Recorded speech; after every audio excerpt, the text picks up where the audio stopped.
to Ken Young, a different sort of story. Ken works with the Grains Research Development Corporation as their Senior Manager for Biosecurity and Regulation. He's going to share with us how the GRDC recognises their biosecurity responsibility and how they're leading the way in managing biosecurity in the grains industry. Welcome, Ken. Ken, you'll just need to come off mute there as well. Just give Ken a moment just to pop off mute. He should be there now, Ken. I'm off mute. Great, thank you. Okay, sorry about that. Thank you for the invitation, and thanks for Kim for nominating me. So yeah, I'm just going to go through how we see partnerships, and hopefully I'm seeing it obviously through the lens of the Grains Research and Development Corporation, but I'm trying to represent the whole of the grains industry. So get this correct. So I'm using the slide from the Department of Agriculture, looking at general roles and responsibilities.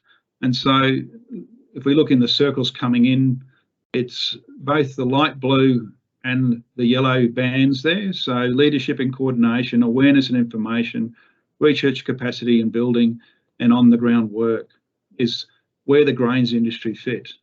And we have influence in all of those areas, and hopefully, we are one of the, we like to think we're as leaders in helping in this biosecurity roles and responsibility. And that I'm talking broader than just GRDC. I'm talking about all the other organisations. When we come into the biosecurity research, development, extension, and adoption framework, and we like to put more and more emphasis on the adoption, that it's the research that's being done. We want to be adopted and utilised. And the plant-based RDCs have come together under the Plant Biosecurity Research Initiative, where we're looking for to better our impact on R&D. So whether it's good cross-coordinated research R&D or RDE&A to be done, that comes in to this group, and we look at it and looking at co-investment. Now, where do we sit? While we've got it centrally here, I mean, outside of the RDCs, we have got the governments, which is obviously represented here today by Queensland, and I think there's a few other states as well. And we're not ignoring the work and the research that's being done at the federal and state government levels in RD&A and A. You can see in the light green boxes things like the Agriculture Ministers Committee, the AgSoc, and the Research and Innovation Group, and then you've got the Plant Health Committee, all have a role in helping setting direction. And PBRI, while we've only got the arrows going one way, PBRI also send things up. So we have a research strategy, and that is looked at by those other committees. But if we come out the other end, we are looking for this coordinated cross-sectoral biosecurity research and development, looking at research outputs, extension and adoption, and how do we get those into specialists, recognising that perhaps the person at the lab bench isn't the best person to extend, and looking for those extension specialists and adoption specialists. And the talk that was just been given at Tambourine, while it's nothing to do with, well, it could have an impact on grains, it's not specifically on grains, having those community leaders in knowing how the community is going to react and adopt an action is extremely important. So we do look at emphasising of trying to strengthen those areas. And that's why we've got the next bit about adoption research. We are really interested in how do we get better impact for every dollar we invest into these areas. And the other one is the industry and regional communities, is how they effectively are as a whole. And I'll come to this a bit later about what lessons we can learn. Within GRDC, we've have our own framework, and we've tried to keep it relatively simple, and have had 4 areas. The first one is really to identify, understand, and prioritise those risks of the biotic threats to the grains industry. We've got a reasonable handle on the impacts and priorities of our established pests. We do have a long list of exotics. We are currently in the process of reviewing those exotics, of which ones should be the highest. We all know about carnal bunt and Caffra being up the top. We've got a lot of other ones there. What's the changes that are happening worldwide in their movement? And that then helps us prioritise where we've got gaps in our preparedness. So preparedness, where are we at with up-to-date diagnostics? Have we got national diagnostic protocols? Have we got the capacity and capability to run those protocols around the country? Then we get into surveillance. So we've got all this lovely stuff we're prepared. Do we actually have enough surveillance occurring and at the right levels to be able to pick up early incidents and hopefully bring it under management, or hopefully eradicate any new incursions? And then sustainable management, and that's both established and exotic pests. So if we do move to a situation where it's a containment, how do we bring that into the areas or the growers that are affected by that to still maintain their viability? So we see this biosecurity continuum starting at a paddock level or an intra-paddock level, and then moving out to the farm, to the region, to the state jurisdiction, then to Australia. I'm just going to try and run through, since this is about partnership, and try and look at some wins, I suppose. So I've got sort of 6 examples of different levels where the grains industry is heavily involved. So the first one is where grains in the biosecurity continuum, and that's from offshore right to into the farm, into the paddock. And I've put the first one as the exotic plant pest deed, and that is at this at the level of the state and federal and grower representative bodies about dealing with incursions. And within that's held and run by Plant Health Australia, and then we've got Grain Producers Australia as a signatory to the deed. But that doesn't mean we have another input into those spaces. We've got Grain Growers Limited as another research body, and then in Queensland you've got AgForce, all putting effort into policy and into areas of where there is need to strengthen our biosecurity. We've got the growers supporting grain biosecurity officers in each of the mainland states, and Kim McIntyre is based in Queensland. So it's a program run out of Plant Health Australia, supported by the grains industry, to help extend that adoption of good biosecurity practices on farm, and they run a grains biosecurity program. We've also got people like myself in Grains Research and Development Corporation looking where the R&D needs are. We've then got the growers, making sure we have adoption.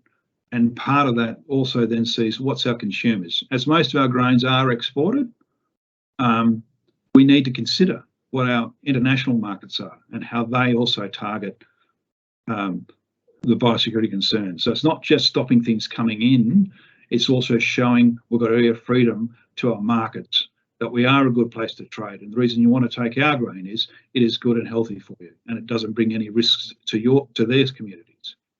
I've listed on the slide a range of documents which have come out from those range of people that are on the slide lists.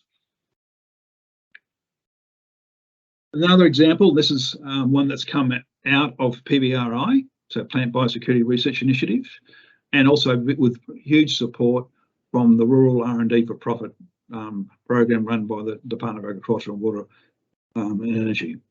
So this one is a surveillance network. It's trying to provide accurate data so growers can make accurate decisions. It's monitoring airborne pests and diseases for on-farm pest management.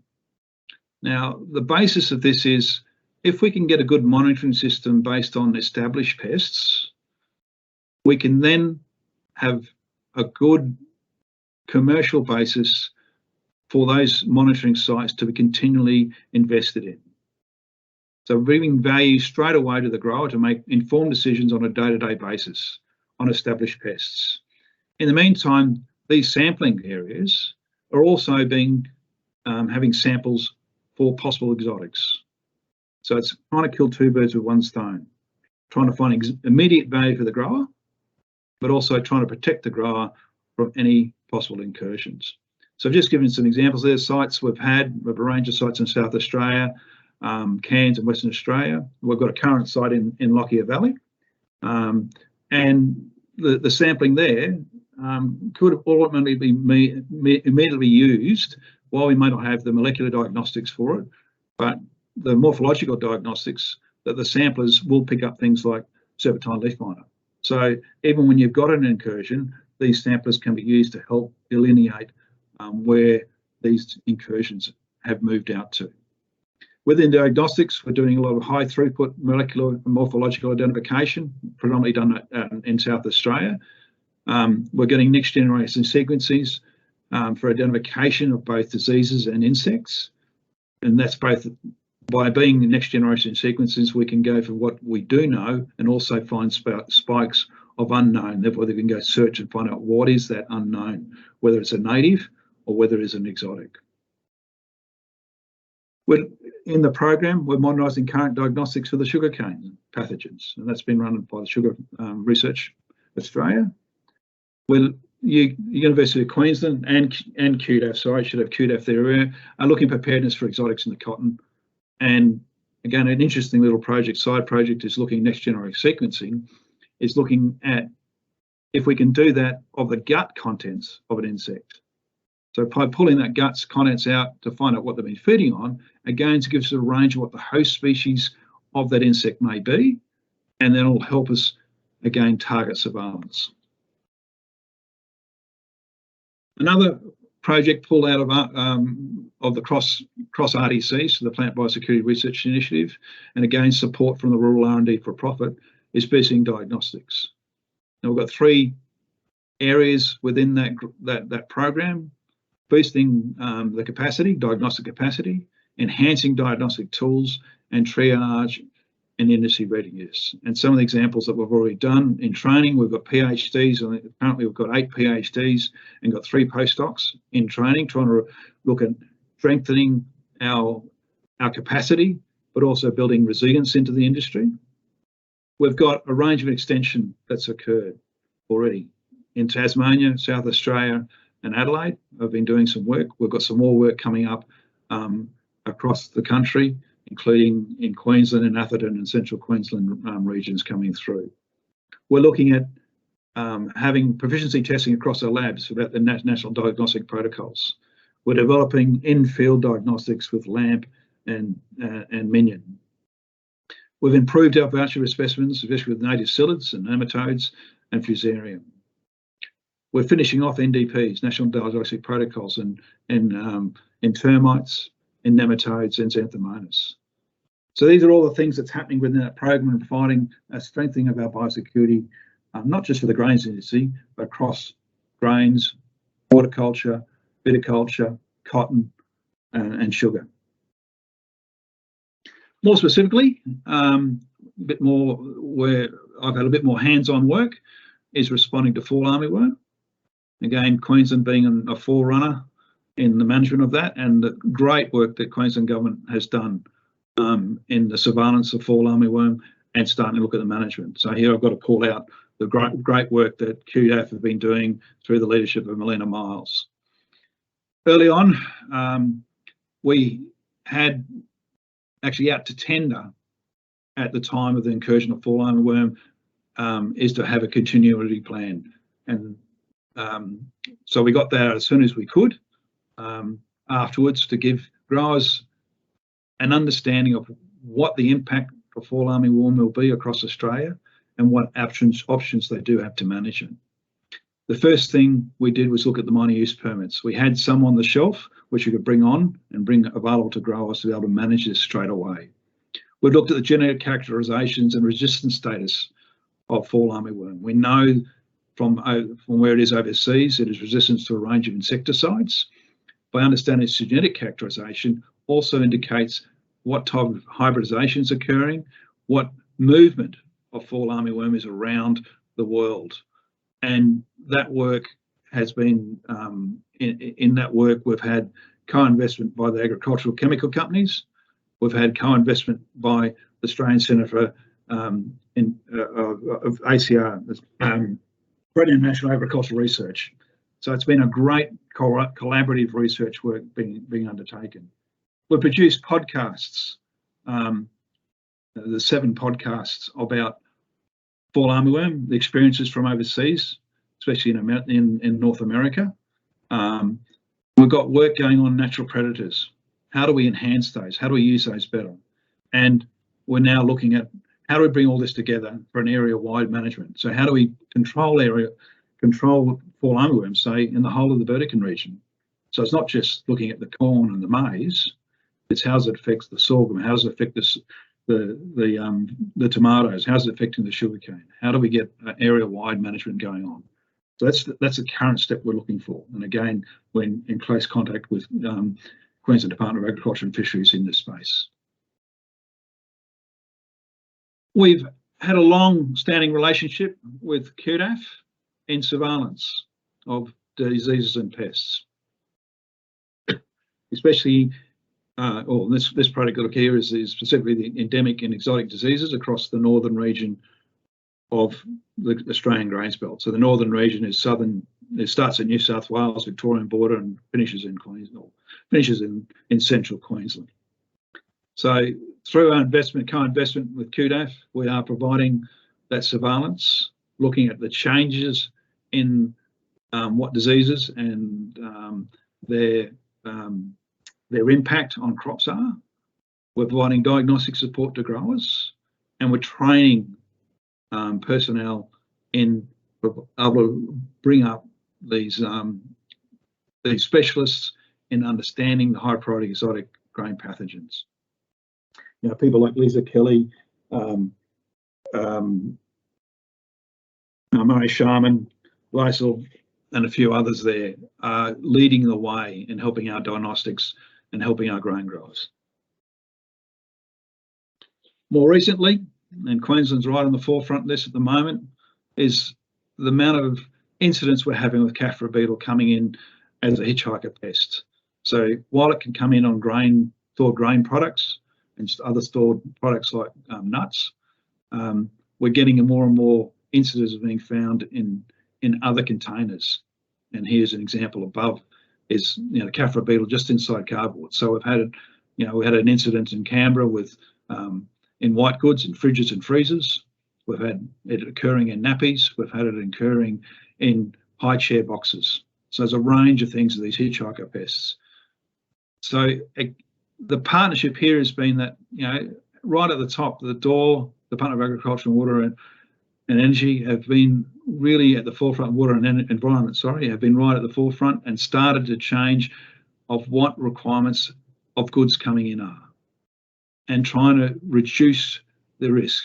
They've done R&D to test containers for the presence of Caffra using eDNA.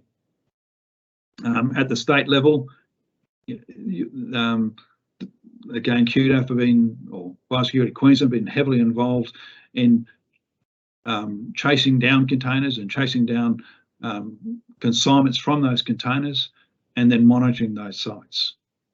In the background, we're looking in some of our programs of getting a national diagnostic protocol across Caffra. How do we extend the eDNA? How do we move it to in-fields for faster identification? How do we move it for a triaging in field situations? We're looking at the pantry blitzes that Western Australia DPERB have been doing annually for this type of beetle. How do we improve the delimitation responses when we do have this incursion? Looking right through the grain value chain. So again, this could really impact our exports. So if we have an incident, how is that likely to affect and get into our grain value chain? How do we stop that occurring? How do we understand our transport corridors, both from the container going out into the regions, but also our grain coming back from the regions and out to port? They're the work that we're doing currently. So to finish off, I said, can we improve our biosecurity adoption and preparedness in action? And obviously the answer is yes. I think we can use a range of assets more. We had a great talk from Paul earlier about how do we lose lessons from the COVID impacts? What of a human biosecurity issue can we utilise the awareness of that now and apply that to plant biosecurity and animal biosecurity? Queensland, unfortunately, has been a leader in past incursions. So what have we learned in handling those incursions that we can apply across the board? I think there's an opportunity from these lessons learned of bringing more corporate response, and corporate response is at board level, and if it's on a family farm, around the kitchen dining room table, saying, well, what do we do if we get caught in an incursion? How's our business going to cope with that? And we had a great talk of how someone from the poultry industry has been able to respond to a situation where they lost all their poultry. So how are our business plans? How's the farm business plan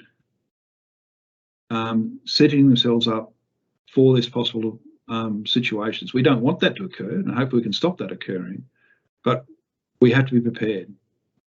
I think there's more sharing of data. We're collecting more and more data.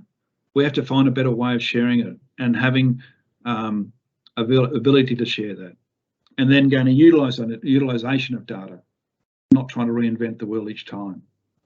So the actions. We need better community involvement, and we need to understand those social impacts and implications.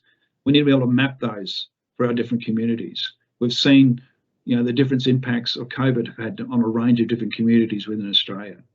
We need to learn from that and learn how the messages of COVID was able to be moved around and where there have been blockages and how that may influence our messages going about biosecurity. I sort of talked about the corporate response. We need the boards of corporates and the boards or the people running our farms to ensure the inclusion in biosecurity, ensure how that influences their biosecurity, their business continuity. So again, if I pull up, there's a group called the Australian Centre for Corporate Business and Directors. They have had several articles. They produce a bi-monthly magazine, and obviously in the last 2 years, they've focused on COVID and how boards should have been responding to COVID. We need to be able to utilise that and also switch on the light on biosecurity. We've talked about citizen involvement, and the work that Tamworth have been doing is fantastic. How do we roll that out? How do we roll that to other pests and broaden it out? It's an increased trust in data sharing. There's a lot of data held by governments. We need to be able to get that down to lower levels, and in the grains industry, out to people like AgForce, out to GRDC, even out to growers, and trust in sharing that data. And we also need to think broadly about the data sets. So with CAFRA, what has Transport Queensland got about the movement of trucks around Queensland? Can we utilise that data to help map and then be able to target surveillance, target incident responses based on that information? I'll leave it there. Thank you, Stephanie. Thanks, Ken. You've really shared some fantastic examples of partnership in action in the grains industry and linked that through to many of the concepts of this week's forum. It's clear it's also resonated with some of our partners. I see the links are already being made about how this could be applied to other fields like human biosecurity in our chat today. Also really appreciate your insights and thoughts on how we can improve. And that's really good food for thought for our partners today as we go into those workshops this afternoon. Ken, I understand you're happy to stay on the line and answer any questions people may have in the chat. So that's running pretty hot this afternoon, so keep it